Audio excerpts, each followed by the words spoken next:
जी sir, आज हमारी class होने वाली है ईसीएम को लेकर, जिसमें हम अपनी क्लास में अलग अलग तरह के ईसीएम्स मॉड्यूल्स के बारे में रिपेयर करना, उनको ट्रेस करना, उनकी थ्योरी कि उनकी आईसी किस तरीके से होती है, आईसी कौन कौन सी होती है, कंपोनेंट्स के बारे में आपको सिखाते हैं, नॉलेज देते हैं पूरी कि कौन सा कंपोनेंट क्या वर्क करता है, कौन सा आईसी क्या वर्क करती है, पिन आउट्स क्या होते हैं इनके, अगर कोई ईसीएम में फॉल्ट ही आएगा तो उसको कैसे चेक करना है। जिसमें हम अलग अलग तरह के ईसीएम्स स्टूडेंट्स को कराते हैं, जिसमें आपका डीजल ईसीएम आता है, महिंद्रा मैक्सिमो, ये बॉस के ईसीएम होते हैं, ये स्विफ्ट डिज़ायर का ईसीएम आता है जिसको मैग्नेट मरीली कंपनी का होता है, ये डीजल ईसीएम आता है, पेट्रोल ईसीएम आते हैं, डीसीएम आते हैं, अलग अलग तरह के मॉड्यूल्स आते हैं जो स्टूडेंट्स को हम रिपेयर करना, ट्रेस करना, शोल्डिंग डिशोल्डिंग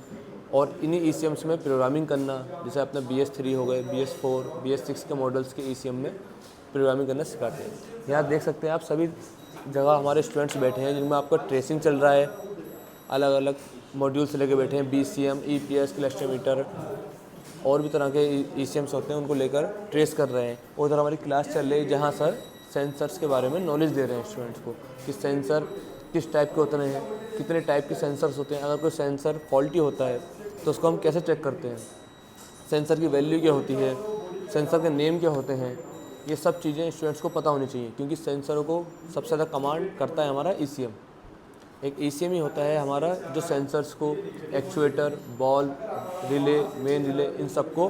कमांड करता है, सिग्नल देता है, वोल्टेज भी देता है। तो हम यहाँ स्टूडेंट्स को सबसे पहले इन कंपोनेंट्स के बारे में थ्योरी लिखवाते हैं कि कौन सा कंपोनेंट क्या वर्क करता है, किस कंपोनेंट की वैल्यू क्या होती है, कंपोनेंट को अगर फॉल्टी होगा तो ECM में क्या फॉल्ट आएगा, ठीक। अगर ECM में कोई कंपोनेंट ख़राब होता है तो इसके कपलर बाहर निकल कर जो सेंसर कनेक्टेड है उसमें क्या दिक्कत आएगी, इन सब चीज़ों की यहाँ नॉलेज दी जाती है। हमारे ऊपर वायरिंग क्लास चलता है,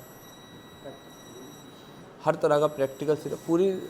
थ्योरी सिर्फ इस बेस पे होती है ताकि स्टूडेंट को नॉलेज हो सके कि हाँ ये कंपोनेंट हमारा ये है, इसका नाम ये होता है, ये इतने टाइप का होता है। फिर उसके बाद पूरा हमारा प्रैक्टिकल चलता है जिसमें ECM का पूरा प्रैक्टिकल सिखाया जाता है, शोल्डिंग पूरी प्रैक्टिकल होती है,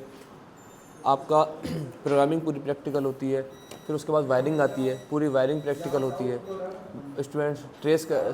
चेक करते हैं मल्टीमीटर से सेंसर क्या होते हैं, मॉड्यूल्स कहाँ लगे होते हैं। तो इस प्रकार से हमारे यहाँ हर ECM, BCM, cluster meter, EPS, programming, BS3, BS4, BS6 की सेंसर्स की नॉलेज देते हैं प्रैक्टिकल की।